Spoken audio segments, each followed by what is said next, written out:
करूया चालू.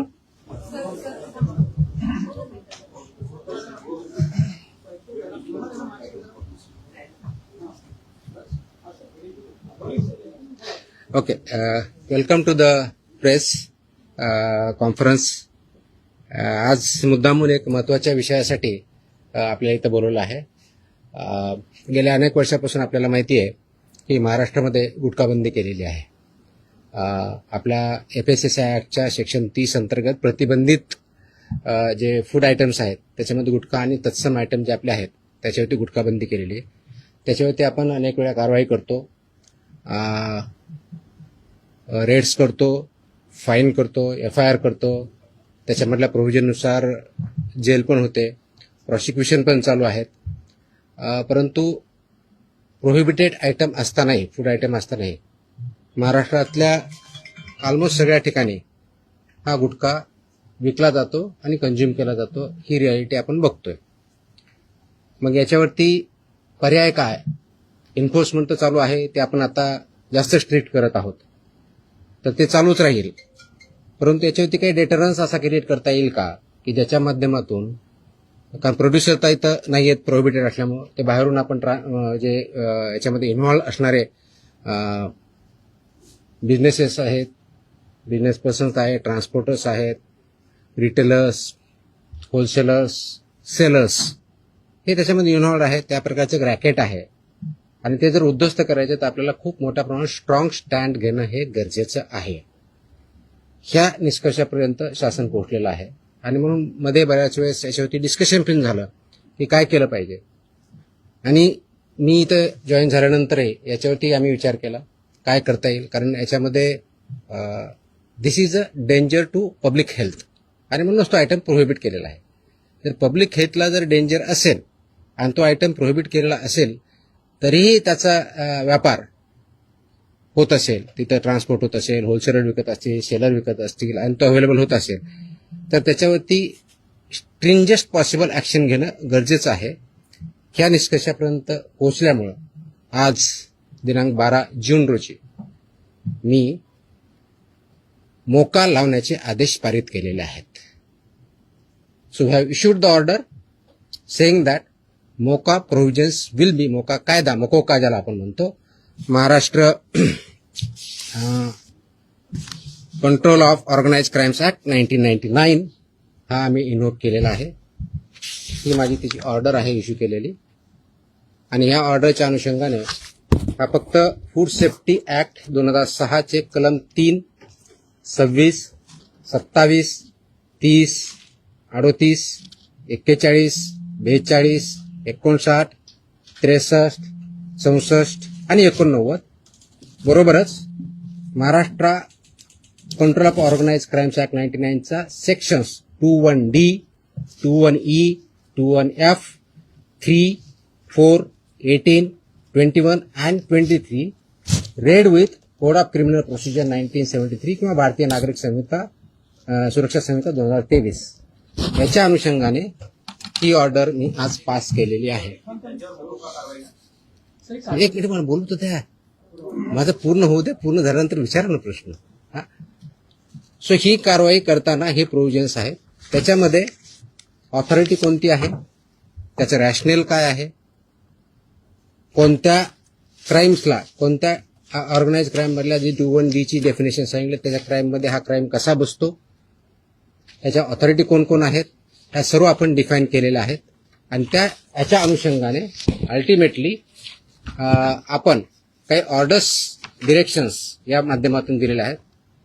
त्याच्यामध्ये ज्या ज्या ठिकाणी हे मोर दॅन वन्स एखाद्या ह्याच्यामध्ये ट्रेड करणारा व्यक्ती, संस्था, आस्थापना असेल त्यांच्याविरुद्ध कंपल्सरी मोका इन्व्होक करायची ही ऑर्डर आहे. त्याचबरोबर सेक्शन 23 ऑफ मकोका ची जी प्रोसेस दिलेली आहे ती प्रोसिजर कंपल्सरी पाळायची, हे पण आपण याच्यामध्ये आदेश दिलेले आहेत. त्यानंतर persons and entities against whom MOCOCA shall be invoked are manufacturers and producers of prohibited food products, number 1. Number 2, financiers funding their manufacture, procurement or distribution. Number 3, interstate and intrastate suppliers and commission agents. Number 4, transporters and vehicle operators, including agents who book or arrange transport. Number 5, godown operators, warehouse owners and store managers who knowingly store such products. 6th, wholesale dealers and distributors. 7th, sub-dealers and semi-wholesaler agents.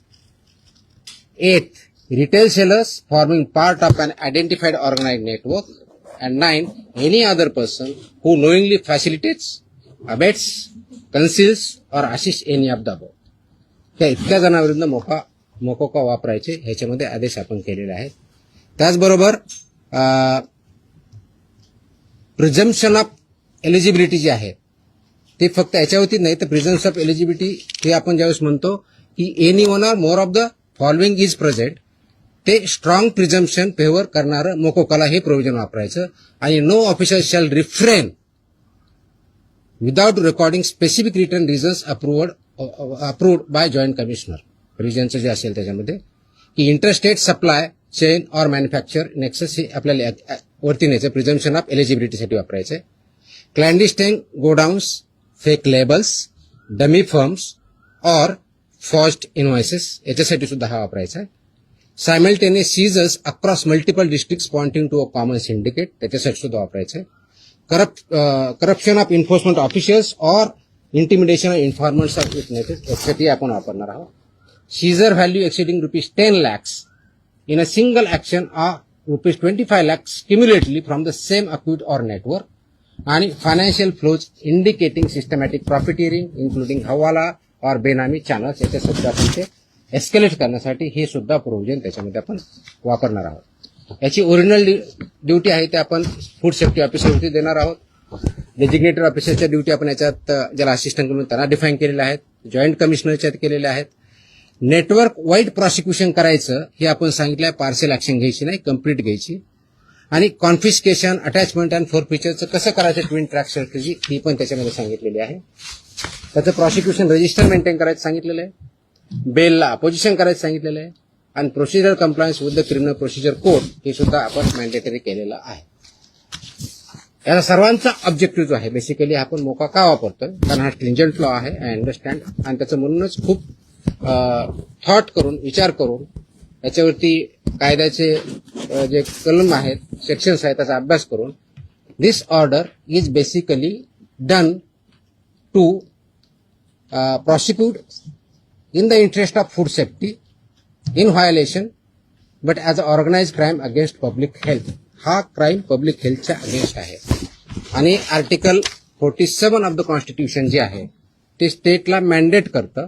That is where my order begins with. आणि तुम्हाला copy मी देईलच, press note बरोबर ही copy पण असेल so that you can go through that order. It says the article 47 of the constitution of India cast upon a state primary duty to improve public health and in particular to bring about prohibition of consumption of substances injurious to health. हे already आपण prohibit केलेलं आहे.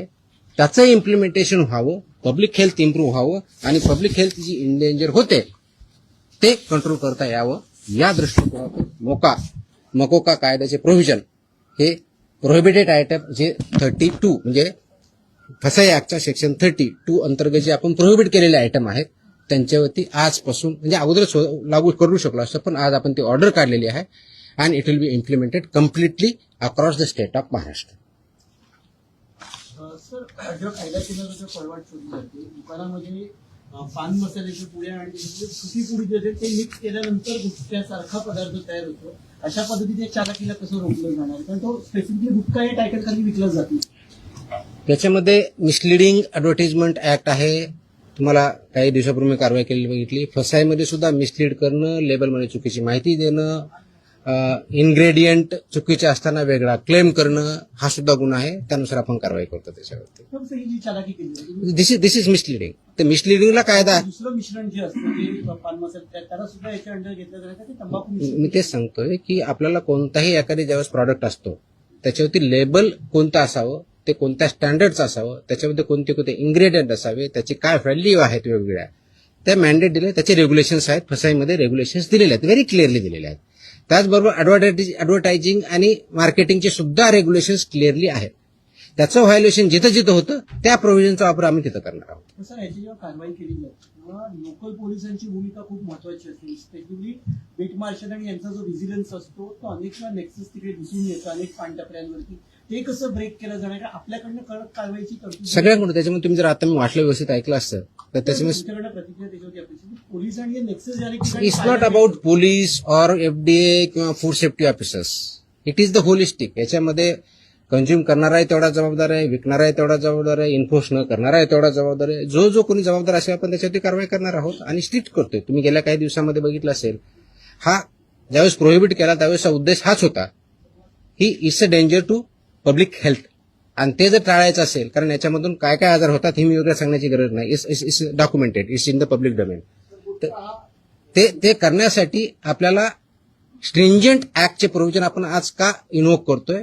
कारण जेवढ्या effectively आपल्याला करायचं होतं तेवढं होऊ शकलं ना. हा डेटाच्या आधारे तुम्हाला मी डेटा सांगतो, म्हणजे जस्ट फॉर इन्फॉर्मेशन आपल्याला हा एक असेल की आतापर्यंत गेल्या 10 वर्षात ऑलमोस्ट आपण FIR किती केलेले आहेत महाराष्ट्रामध्ये?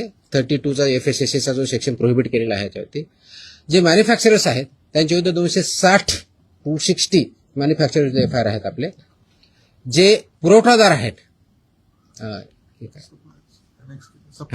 सप्लायर्स ते 248 आहेत आणि पर्सन्स जे आहेत ते असे 190, असे 703 कोणते हे सॉरी ट्रान्सपोर्टर म्हणजे उत्पादक 260, सप्लायर्स 248 आणि ट्रान्सपोर्टर्स 190 असे 703 FIR आहेत. सो FIR काय कमी केलेत अशातला भाग नाही. त्यांचं प्रॉसिक्युशन त्यांची पुढची प्रोसेस आपण करतोय. पण आपल्याला अजूनही त्याच्यामध्ये कम्प्लीट याच्यामधून खरोखरच हद्दपात करण्याच्या दृष्टीने कारण याच्यातून झाला नाही तर पुढची स्टेप आपण घेतोय आणि ती आज आपण घेतलेली आहे. Yes please. पदभार स्वीकारला एक मिनिट. गुटखा हा 2 नंबर धंदा आहे आणि याच्यामध्ये खूप मोठं अर्थकारण आहे आणि त्याच्यामध्ये पोलीस प्रशासन सुद्धा मोठ्या प्रमाणात, खास करून बॉर्डरवरचे जे जिल्हे आहेत किंवा बॉर्डरवरचे जे पोलीस स्टेशन आहेत तर तिथून मोठ्या प्रमाणात गुटखा सप्लाय होतो. आता मी ज्या भागात महाराष्ट्र जिल्ह्यामध्ये पोलीस स्टेशनच्या आहे मोठ्या प्रमाणात पोलीस प्रशासन काही गाड्यात पकडतं, काही गाड्यात सोडतं, असे पण आपण मी जे सांगितलंय की दोज हु आर रिस्पॉन्सिबल त्यांच्यावरती आपण कारवाई करणार, कुणी असू द्या. ते माझे अधिकारी होऊ शकतात, इन्व्हॉल्व जर असतील तर दुसरे कोणी असू शकतात. त्याच्यामध्ये एड्स अबेट हे शब्दप्रयोग आपण जे केलेले आहेत त्याच्यामध्ये त्यांचं इन्व्हॉल्वमेंट जर सिद्ध झालं तर आपण त्यांच्यावरती कारवाई. नाही FIR आतापर्यंत झालेले आहे. पण ते प्रूव्ह करण्यासाठी you are not getting my point. ते प्रूव्ह करण्यासाठी लेट मी आन्सर दॅट. ते प्रूव्ह करण्यासाठी आपल्याला ते डॉक्युमेंट एव्हिडन्स लागतील, आपल्याला एव्हिडन्सेस लागतील. असे आपल्याकडे सापडले तर डेफिनेटली आपण कारवाई करू. Let me complete. याच्यामध्ये आमचे काही अधिकारी इन्व्हॉल्व आहेत असं खूप अलिगेशन होतात, कंप्लेन येतात. आम्ही त्या व्हेरीफाय करतो. पुढच्या काही दिवसामध्ये असे काही अधिकाऱ्यांचं इन्व्हॉल्वमेंट आहे किंवा नाही याच्याबद्दलचे इन्व्हेस्टिगेशन आमच्याकडे सध्या चालू आहेत. त्याच्यातून जे रिझल्ट येतील ते आपल्यापर्यंत येतीलच. तर आपण पदभार स्वीकारल्यापासून अनेक कारवाई केलेल्या आहेत. आतापर्यंत जेवढ्या कारवाई झाल्या साधारणपणे किती कारवाई झाल्या, किती तो डेटा मी प्रेसमध्ये दिलेला आहे ना. नाही मी डेटा मी प्रेसमध्ये दिलेला आहे. टीव्हीला त्या बाहेर स्वरूपात नाही मग टोटल आता काही कारवाई केल्या खूप केल्यात. दररोज मी प्रेस देतोय. झालेली अटक आणि किती आहे गुन्हे दाखल झाले. देतो. Yes please. प्रोहिबिटेडची एका वेळेस एक minute. I answer every question. Let me I come to me. हा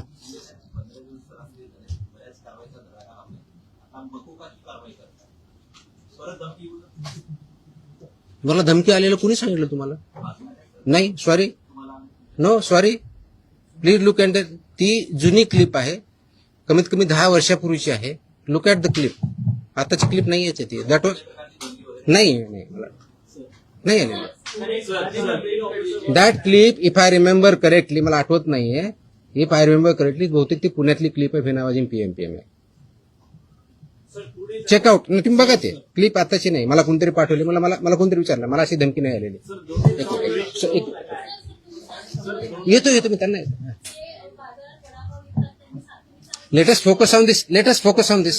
There are so many issues. Let us focus on this. Please. थोडं. I'll answer on this one day. 2 दिवसापूर्वी संभाजीनगरमध्ये FDAच्या पथकावर दगड फेकला आणि अधिकाऱ्यांना स्कॉर्पिओ गाडी त्यांच्या अंगावर आणण्याचा प्रयत्न केला. त्यांच्यावर पण मुकोगा अंतर्गत कारवाई होती. आता हे जे मी gutkha exactly that's what I am saying. कारण मोकोका क्लॉज वापरण्यासाठी ज्या काही प्री कंडिशन्स आहेत त्या फुलफिल झाल्या डेफिनेटली करणार आम्ही. कारण त्याला एका गुन्ह्यासाठी होत नाही. It has to be more than one offence in last 10 years. त्यांच्यावर जर झालेला असेल तर डेफिनेटली आम्ही करू. कारण त्याचं कंडिशन फुलफिल करायला पाहिजे. अदरवाईज आमचे FSSAचे ऍक्ट, BNS ऍक्ट आम्ही ते वापरतोच आहोत. आज ती जे हल्ला झाला त्याच्यावरती इमिजिएटली स्विफ्ट कारवाई पण झाली. 7 का 8 लोक त्याच्यामध्ये अरेस्ट पण झाले immediately. I spoke on with DGP also. DGPने सुद्धा इमिजिएटली त्याच्यावरती इन्स्ट्रक्शन म्हणून कारवाई केली. अँड अशा प्रकारचे हल्ले आम्ही भिणार नाही. Very clearly will protect our officers आणि those who take law into their hands will show force of the law. एक मिनिट. येस नाही बाजूला तुमच्या बताऊंगा. मेरी हिंदी इतनी अच्छी है ही नहीं. जितनी भी टूटी फूटी है उसमें बात करूंगा. बोलो. एक मिनिट तुम्हाला उत्तर दिलं ना मी. आपण एकदा मराठी पूर्ण करून घेऊया मग आपण अरे थांबा ना तुम्ही. मी इथंच आहे. मी कुठे पळून नाही चाललोय. सिस्टमॅटिक व्हायचं. भिवंडीमध्ये जे आहे ते नकली व्यक्ती अधिकाऱ्यांना अटक करण्यात आलेली आहे. त्यामुळे कशा पद्धतीने जर एखाद्या वेळी आपण ज्यावेळी धाडी टाकतो आय कार्ड असतं ऑफिसरकडे. Simple. My officers wear I card. Very clearly they show the I card. या प्रतिबंधित माल जो आहे तो बऱ्याचदा गुजरात सारख्या राज्यातून मुंबईत येतो. खास करून गुटखा असेल किंवा बऱ्याचदा भेसळयुक्त खावा देखील गुजरातवरूनच मुंबईमध्ये येतो. वाहतूक व्यवस्था करणाऱ्या अनेक लक्झरी बसेस असतात, टुरिस्ट गाड्या असतात किंवा ट्रक. यासाठी RTOची काही मदत वगैरे घेणार? मी आता वाचताना वाटलं इन्क्लुडिंग ट्रान्सपोर्टर्स. RTOची मदत घेणार? सगळ्या एजन्सी एकत्र काम करत असतात. त्याच्यामध्ये सगळ्याच एजन्सी काम करतात. आपण याच्यामध्ये मकोका लावताना किंवा हे करताना इव्हन आताचे जे FIR होत आहेत त्याच्यामध्ये आपण फक्त विकणाऱ्याला करत नाही. त्याचा ट्रान्सपोर्टरला पार्टी करतोय, त्याचा डिस्ट्रीब्युटरला पार्टी करतोय, तुमच्या ओनरला. मी तुम्हाला लिस्ट पण दिली. तर इथून पुढचे आता आल्यापासून FIRचे हे it will be right from manufacturer to seller. आताही होत आहेत, अजून जास्त स्ट्रिंजंटली होतील. So they are responsible. कायद्यामध्येच व्हेरी क्लिअरली त्याच्यामध्ये कुठेही डाऊट नाही त्याच्याबद्दल. याच्या बाहेर नका विचारू. जो आपला विषय चालला तेवढाच विचार. नाही संबंधित नाही. आजच्या विषयाशी संबंधित. तुकाराम मुंडे साहेब या ज्या विभागाचा पदभार ग्रहण करतात तो विभाग नेहमी चर्चेत येतो, असं का होतं? त्याचं उत्तर तुम्ही द्या. मी कसं देणार आहे? आय मीन तो काय होतो तर you are better. No I cannot answer this. Simple. कारण काय येतो, लोक चर्चा का करतात, तुम्ही जास्त का पब्लिश करतात, का कुणी काय करतं, ह्याचं उत्तर मी नाही देऊ शकत. You have to analyse. त्याचं उत्तर मी कसं देऊ शकत? सोशल मीडियावरती तुम्ही इथे आल्यानंतर प्रचंड लोकांचा पाठिंबा we are diverting. Let us not divert. No. पब्लिकशी रिलेटेड डायरेक्ट आहे. नो हे जे विषय त्याच्यावरती आपण बोलू, बाकीचे विषय नाही. हा नाही याच्या अगोदर फक्त हा डेटा प्रोहिबिटेड ना प्रतिबंध. हा आता तुम्ही जो विचारला होता प्रश्न की मी 25 मे ते 11 जून या काळामध्ये प्रोहिबिटेडच्या बाबतीत म्हणजे प्रतिबंधित आयटमच्या बाबतीतला सांगतोय, बाकीच्या नाही सांगत आहे कारण हा प्रोहिबिटेडचा विषय आहे. म्हणून तपासणी केलेल्या आस्थापना म्हणजे प्रोहिबिटेडच्या बाबतीत त्या 354 आहे, 354. बाकीचे असेल ना आपल्याकडे पुढची केलेली ती पण असेल ना, तो पण मागवा ना. आणि ड्रगचे असेल तर ड्रगचं पण मागवा. त्याच्यामध्ये नाही सॉरी प्रतिबंधित पदार्थ आढळलेल्या आस्थापनाची संख्या 344 सापडली आपल्याला. तपासणी 354 केली, 344 मध्ये फाइंड आउट झालं. जप्त साठ्याची किंमत ह्या 344 मध्ये एक किती रुपये 3,27,24,629 rupees. 3,27,24,629 rupees. FIRs 235. Arrested people 350. Seal establishment of this 344 are 274. Seized vehicles are 26 and the price of that vehicle is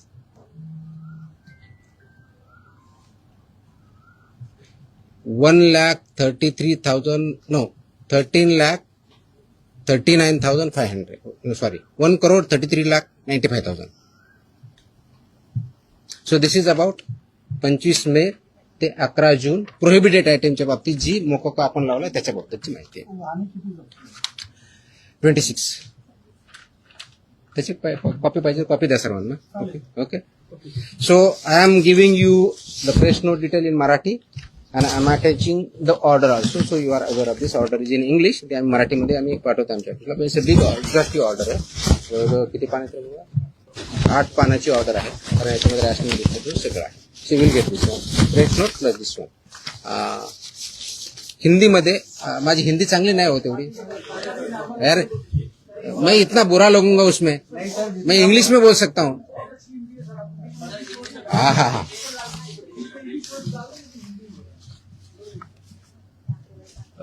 आप सब जानते हैं कि महाराष्ट्र में FSI एक्ट के तहत सेक्शन 30 के अंदर प्रोहिबिटेड आइटम्स है, जैसे कि गुटखा, पान मसाला, इसमें एक आइटम्स है प्रोहिबिटेड है.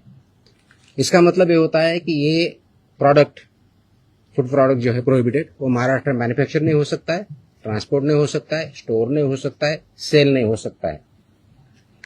फिर भी बहुत कार्रवाई करने के बावजूद इसका सेलिंग और अवेलेबिलिटी महाराष्ट्र में कई जगहों पे पाया जाता है.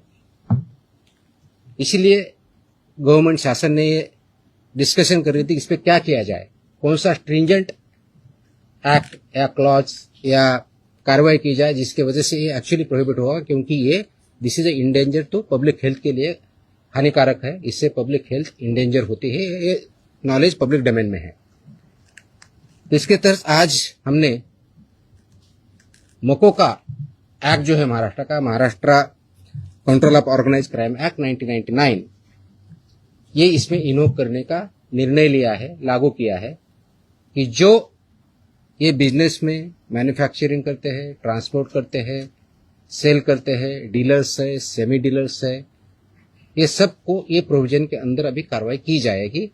उसकी जो प्रोसीजर दी है सेक्शन 23 के अंदर मकोका के, वो फॉलो करके ये मैंडेटरी किया गया है कि जो मकोका के प्रोविजंस के में लायबल है वो मैंडेटरी हमारे ऑफिसर एफआईआर करते समय मकोका का प्रोविजन एक्ट इन्वोक करेंगे और उनको पनिशमेंट करेंगे. इसका ऑब्जेक्टिव है, उद्देश्य है कि पब्लिक हेल्थ जो इंडेंजर हुई है इसकी वजह से, उसको पूरा तरह से रोका जाए. और वो जो हमने प्रोहिबिशन किया है आइटम्स में, उसका अवेलेबिलिटी महाराष्ट्र में कहीं न हो और लोग उसको न खाए, जिसकी वजह से उनकी हेल्थ अच्छी रहेगी, उनका हेल्थ अच्छे रहने की वजह से उनका प्रोडक्टिविटी अच्छी रहेगी, और जो ह्यूमन डेवलपमेंट है, ह्यूमन ग्रोथ है, उसको भी अच्छी तरह से हो जाएगा. इसीलिए ये प्रोविजन आज हमने इन्वोक किया है. इसका ऑर्डर हमने आज as a commissioner food safety Maharashtra बोल के इश्यू किया है और ये लागू हो रहा है और ये सब स्ट्रिक्टली आगे इम्प्लीमेंट होगा. अब तक का लास्ट 10 साल में जो मैन्युफैक्चरर्स है उनके खिलाफ 260 एफआईआर हुए हैं, जो सप्लायर्स है 248 एफआईआर हुए हैं, जो ट्रांसपोर्टर्स है 190, ऐसी 703 एफआईआर भी हो चुके हैं. इसका डेटा हमने मांगा है, उसका एनालिसिस भी चल रहा है. तो मेरी ये सुझाव है, वार्निंग है, those who are involved in this business, इधर मैन्युफैक्चरर और ट्रांसपोर्टर्स और सेलर्स और डीलर्स और सेमी डीलर्स, ये महाराष्ट्र में आप काम बंद कीजिए, नहीं तो ये कानून के हिसाब आपको कड़ी से कड़ी जो आपको सजा इसमें पता है वो दिया है, इसी शासन सजा देंगे, प्रोसिक्यूट करेंगे और हम महाराष्ट्र जो प्रोहिबिटेड आइटम है उसमें नहीं मिलने देंगे. ये जो हमने बताया कि इसमें कौन कौन आता है, तो इसमें मैन्युफैक्चरर आएंगे, manufacturer end producers of prohibited items, financiers funding जो करते हैं मैन्युफैक्चर के लिए या प्रोक्यूरमेंट के लिए या डिस्ट्रीब्यूशन के लिए, वो भी आएंगे. इंटरस्टेट और इंट्रास्टेट सप्लाईज जो है वो भी इसमें आएंगे, कमीशन एजेंट्स भी इसमें आएंगे, ट्रांसपोर्टर्स आएंगे, व्हीकल ऑपरेटर्स आएंगे, इंक्लूडिंग एजेंट्स हु बुक और अरेंज फॉर ट्रांसपोर्ट, वो भी आएंगे. गोडाउन ऑपरेटर्स आएंगे, वेयरहाउस ओनर्स आएंगे and store managers who knowingly store such products, वो भी आएंगे. होलसेल डीलर्स एंड डिस्ट्रीब्यूटर्स भी आएंगे, sub dealers and semi wholesalers भी आएंगे, एजेंट्स भी आएंगे, retail sellers forming part of an identified organised network भी आएंगे, और एनी अदर पर्सन नोइंगली, जानबूझ के उसको अबेट करता है, इंफॉर्मेशन कंसील करता है या असिस्ट करता है, ये सब के खिलाफ चलेगा. सेलर है।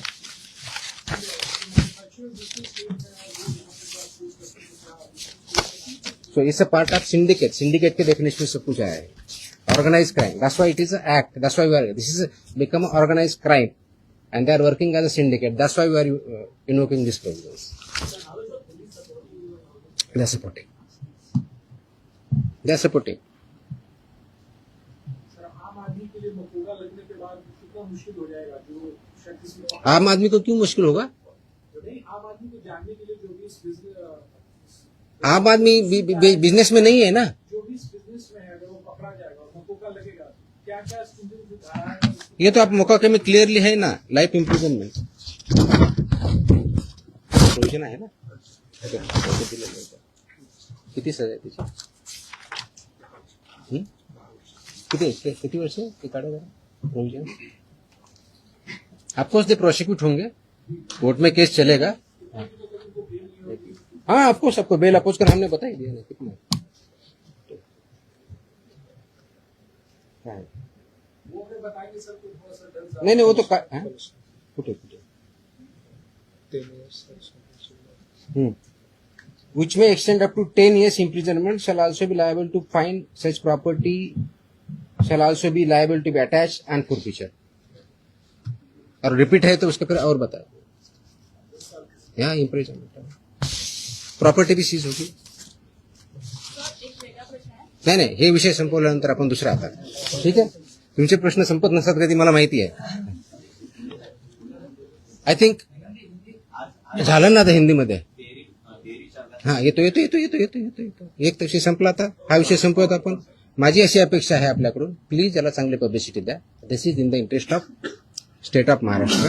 It's very very crucial, very very crucial. Many people have fallen prey to this. So we need to save our people. We need to work. That's a public health hazard, and we have to eliminate it. Absolutely clear. So इसीलिए मुझे ये publicity जितनी ज्यादा दे सकते हो वो दे दो. That is my request. Dairy ओनर्सची आणि मॅन्युफॅक्चर म्हणजे मिल्क अँड मिल्क प्रोडक्ट्स याच्यामध्ये आज मीटिंग मी सगळ्यांची बोलवली होती. उद्देश हा होता की डेअरी सेक्टरमध्ये जे फसाईचे रेग्युलेशन्स आहे, स्टँडर्ड्स आहेत, म्हणजे सगळ्या सेक्टरमध्ये आहे, त्याच्यामध्ये डेअरीचे पर्टिक्युलरली बोलवले होते. कारण तो खूप मोठा इश्यू आहे, अनेक वर्षापासून आहे. अत्यंत चांगले लोक काम करणारे त्याच्यात आहेत आणि काही त्याच्यामध्ये चुकीचं काम करणारे पण आहेत. आणि म्हणून एफडीए म्हणून आम्ही काय कारवाई करणार as a regulator. FDA is a regulator आणि मी फूडच्या बाबतीत म्हणलं फूड कमिशनर स्टेट म्हणून आम्ही रेग्युलेट करतो जे फसाईचे नॉर्म्स आहेत. कारण फसाई ऍक्ट हा 2006ला आला, त्याचे रूल्स 2011ला झाले आणि 2011 पासून आतापर्यंत वेगवेगळे रेग्युलेशन किंवा स्टँडर्ड्स फसाईने डिक्लेअर केलेले आहेत. ते मॅन्डेटरी आहे सर्वांवरती. जे फूड बिझनेसेसमध्ये आहे, ज्याला आपण एफबीओ म्हणतो, फूड बिझनेस ऑपरेटर, ते रजिस्टर्ड असणं हा भाग वेगळा आहे. पण त्यांनी कोणत्या प्रकारचे स्टँडर्ड्स जे प्रॉडक्ट आहेत त्याला वापरायचे, त्याप्रमाणे प्रॉडक्ट तयार करायचे किंवा सेल करायचे, हे त्याच्यामध्ये स्टँडर्ड्स दिलेले आहेत. त्याच्यामधला एक भाग म्हणून जे मिल्क अँड मिल्क प्रॉडक्ट्स आहेत याच्यासाठी जे स्टँडर्ड्स लागतात ते त्यांनी पाळावेत, ते त्यांनी इम्प्लिमेंट करावेत. या दृष्टिकोनातून एक इंटरॅक्शन सेशन, कायद्याचे प्रोव्हिजन, रेग्युलेशन्स कोणते आहेत ते त्यांना आम्ही सांगितले. त्यांचे जे काही इश्यू होते ते आम्ही समजून घेतले आणि यातून पुढे खूप स्ट्रिक्टली याच्यावरती एन्फोर्समेंट होईल. राईट फ्रॉम कलेक्शन सेंटर गावातलं जे असेल तिथपासून ते म्हणजे तुमचा एमबीओ असेल, म्हणजे तुमचं जे चिलिंग सेंटर असेल, कलेक्शन सेंटर असेल, चिलिंग सेंटरपासून तुमच्या डेअरीपर्यंत जात असेल, मग तुमचा दूध प्रॉडक्ट बनवणार किंवा पनीर बनवणार तिथपर्यंत जात असेल, ते प्रॉडक्ट बनवून ते कंझ्युमरपर्यंत जात असतील, ही सगळी चेनमध्ये जे त्याच्यामध्ये इन्व्हॉल्व आहेत त्यांनी हे सगळे स्टँडर्ड्स पाळले पाहिजेत, इम्प्लिमेंट केले पाहिजेत आणि त्याच्यामधून चुकीचं काही होणार नाही हे त्यांना समजून सांगण्यासाठी, कायद्याचे प्रोव्हिजन समजून सांगण्यासाठी आम्ही मीटिंग बोलवली होती, इंटरॅक्शन केली. मी एक प्रेझेंटेशन पण केलं की कायदा काय सांगतो, नाही केलं तर त्याचे काय प्रोव्हिजन होतात. तर 2-3 ठळक ज्या गोष्टी आहेत त्याच्यामधल्या, तर एक पहिलं की अनसेफ फूड हे कशाही परिस्थितीत टॉलरेट केलं जाणार नाही, इन्क्लुडिंग मिल्क प्रॉडक्ट्स. अनसेफ फूडची डेफिनेशन कायद्यात दिलेली आहे, त्याच्यामुळे इथे बोलत नाही, ते तुम्ही वाचू शकता, त्याच्यात क्लिअरली आहे. दुसरं अडल्चरेटेड फूड, तिसरं मिसब्रँडेड, चौथं सबस्टँडर्ड आणि अजून काय एवढंच नाही. सो अशा प्रकारच्या कॅटेगरी आहेत आणि या प्रत्येक कॅटेगरीला काय पनिशमेंट आहे हे कायद्यामध्ये दिलेलं आहे. तर ते व्हायलेट तुम्ही करू नये. त्याचे जे वेगवेगळे रेग्युलेशन, पहिला रेग्युलेशन फॉर रजिस्ट्रेशन कंपल्सरी आहे, ते बऱ्यापैकी इम्प्लिमेंट आहे आजच्या डेटला, रजिस्ट्रेशन आणि लायसन्सिंग. पण तेवढ्यापर्यंत चालत नाही.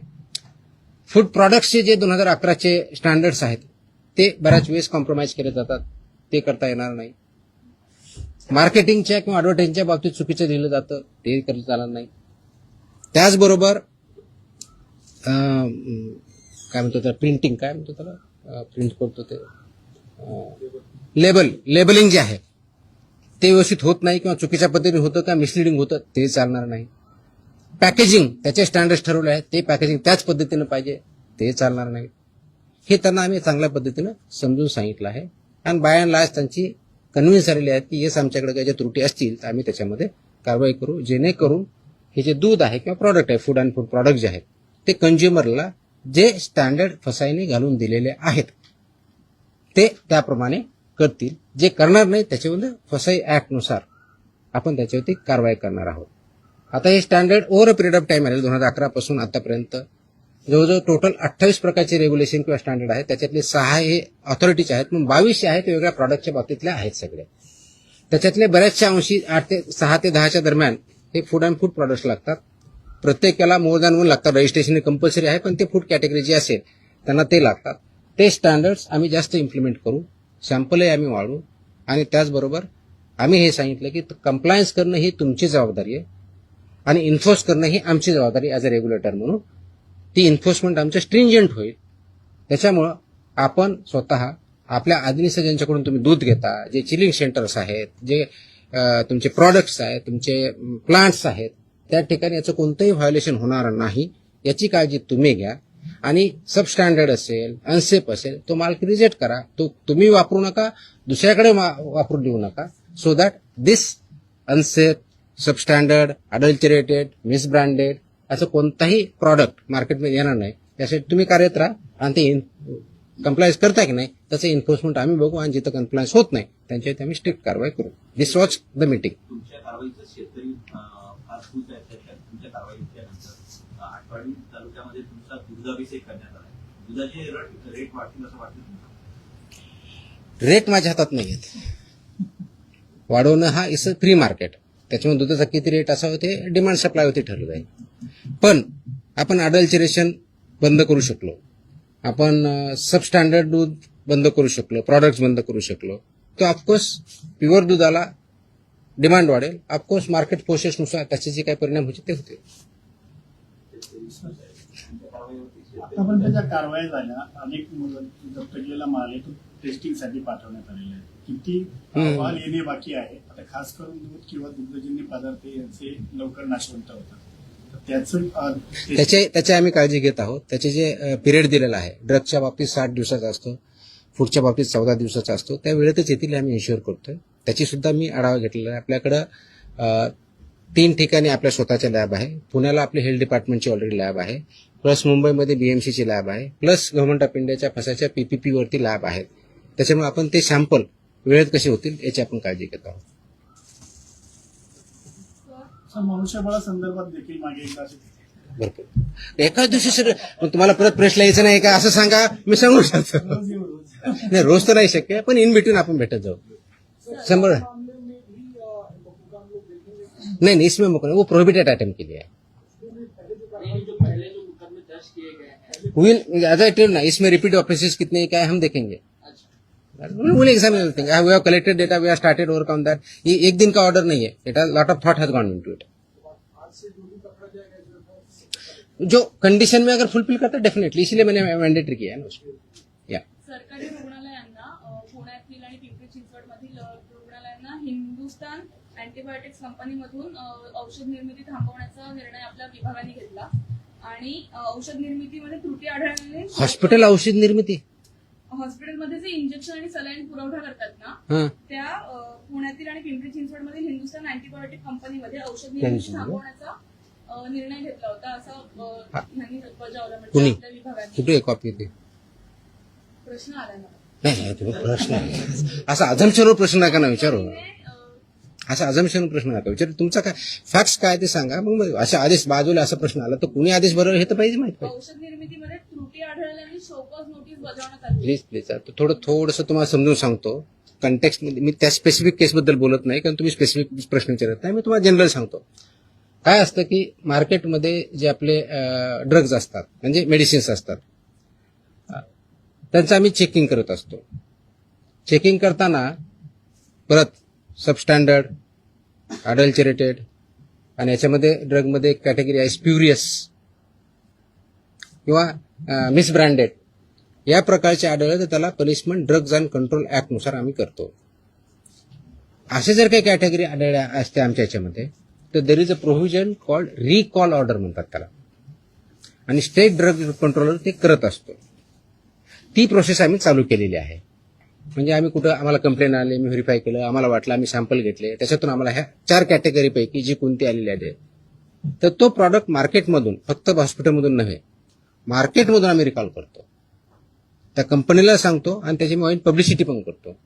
तर तशा प्रकारच्या ऑर्डर आम्ही ज्या ज्या केसेसमध्ये आम्ही ते recall order drug control state drug controller who sitting here म्हणजे इथं जे आपण जॉईंट कमिशनर ड्रग HQ म्हणतो he is a state drug controller तर त्यांच्या मार्फत इश्यू करतो आणि ते कंप्लाय करतो. पर्पज असा असतो त्याच्या पाठीमागचं की जर हे चुकीचं आहे तर ते कंझ्युम होऊ नये म्हणून ते रिकॉल ऑर्डर असते आणि बाकीचे प्रोव्हिजन ज्याप्रमाणे FIR करून किंवा जे काय प्रॉसिक्युशन करायचे त्या कंपनीवर आम्ही करत असतो.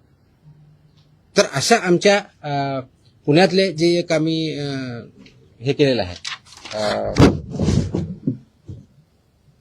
कोणते ते हां पुण्यामध्ये शेड्यूल H मधले औषधे जप्त केले होते 11.19 लाखाचे. That is Cipla company. तर त्याची आमची तिथल्या लोकलनी केली पण इथून आमची ऑर्डर आज 1-2 दिवसामध्ये रिकॉलची जाईल. त्याच्यामुळे ते प्रॉडक्ट जे असतील ते पूर्ण मार्केटमधून पूर्ण अक्रॉस कुठे असू द्या इंडियामधले कुठे असू द्या ते रिकॉल होतील. तसेच बाकीच्याही गोष्टी आम्ही कारवाई केली. That is the provision you should understand. हे रिकॉल ऑर्डर असते. It's a standard procedure as per the drug control act 1940 आणि त्याच्या अंदर 1945 ची स्टँडर्ड प्रोसिजर आहे. We are following it now. कदाचित अगोदर होत नव्हती नाही माहित मला माहित नाही but will follow it so that public हेल्थला त्याच्यातून डेंजर राहणार नाही आणि ऑफकोर्स ज्यांनी प्रोड्यूस केलेलं आहे जे सेल करतात त्यांच्यावरती नियमानुसार आपले कारवाई. ओके बिफोर यू फॉरगेट एक लास्ट अजून एक आदेश मी आज पारित केलेला आहे. हा आदेश आहे ड्रग्स म्हणजे माझ्याकडे 2 सेक्शन एक फूड आहे आणि एक ड्रग आहे. हा आदेश आहे की बऱ्याच ठिकाणी आमच्याकडे कंप्लेन येतात माहिती भेटते की हॉस्पिटलमध्ये कुणी पेशंट ऍडमिट जर असेल आणि त्याला जे काही औषधी लागत असतील तर ते त्यांच्याच फार्मसीमधून घ्यायचे अशा काही कंप्लेंट असतात आमच्याकडे. By law they cannot force any hospital तिथूनच घ्यायचं मॅन्डेट नाही आहे. त्याचे आदेश आम्ही जारी केलेले आहेत. आदेश त्याची पाहिजे तो कॉपी आम्ही प्रेस कदाचित उद्या देऊ दिली का तयार पण माहितीसाठी म्हणून देतोय की ऑलरेडी केले की असं त्यांना करता येत नाही. कोणत्याही पेशंटला जर बाहेरून आणायचं हा त्यांचा चॉईस आहे. यू कॅनॉट फोर्स एनीबडी की तुमच्याच फार्मसीमधून किंवा ह्याच फार्मसीमधून किंवा त्याच फार्मसीमधून घ्या हे तुम्ही पेशंटला फोर्स करू शकत नाही.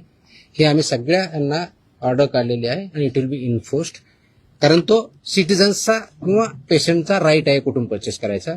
त्यांना तुम्हाला प्रिस्क्रिप्शन द्यावं लागेल. प्रिस्क्रिप्शन दिल्यानंतर त्यांना जिथून आणायचे तिथून आणतील. त्याच्यामुळे यू कॅनॉट फोर्स की तुमच्याच फार्मसीमध्ये घ्यावा. तो पण आदेश आज आम्ही पारित केलेला आहे.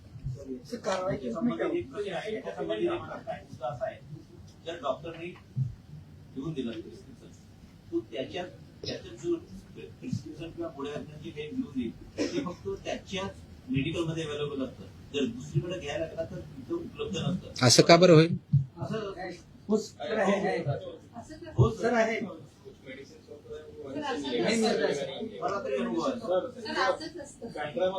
म्हणजे मेडिसिन फक्त त्याच्या हॉस्पिटलसाठी होल्ड ऑन ऐकून घ्या. ते मेडिसिन फक्त त्याच्या हॉस्पिटलसाठी बनवलंय का?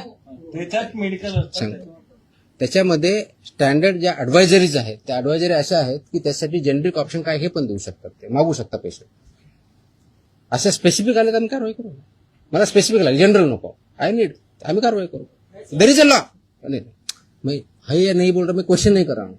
अगर ऐसे हमारे पास स्पेसिफिक कंप्लेन आते हम कार्रवाई करेंगे ना. असं कसं ते कंटेंट पेक्षा ते ब्रँड नेम देतात, त्यामुळे लोक ब्रँड नेम वरती जातात आणि कंटेंट हा खूप मोठा विषय आहे. प्रिस्क्रिप्शन कसं लिहावं, कुठं लिहावं, कोणतं द्यावं, आता त्याच्यात मी जाणार नाही की तो माझा डोमेन नाही आहे. माझा ड्रगच्या बाबतीतला जो इश्यू आहे, अशा प्रकारच्या कंप्लेंट जर आमच्याकडे आल्या तर will definitely investigation look into it. Okay, I hope, I think I have satisfied everybody. आणि मकोकाला जरा वाईट पब्लिसिटी आहे. येस, हे अगोदर नाही सांगायचं का? अरे नाही, आता नाही, बाकीचे सगळे नाही सर, प्रिंटमध्ये it is required and it is essential also. Okay, चलो, थँक्यू. सर पीएम म्हणजे ट्रेडमार्क की तुकाराम म्हणजे गप्पा नको मारा.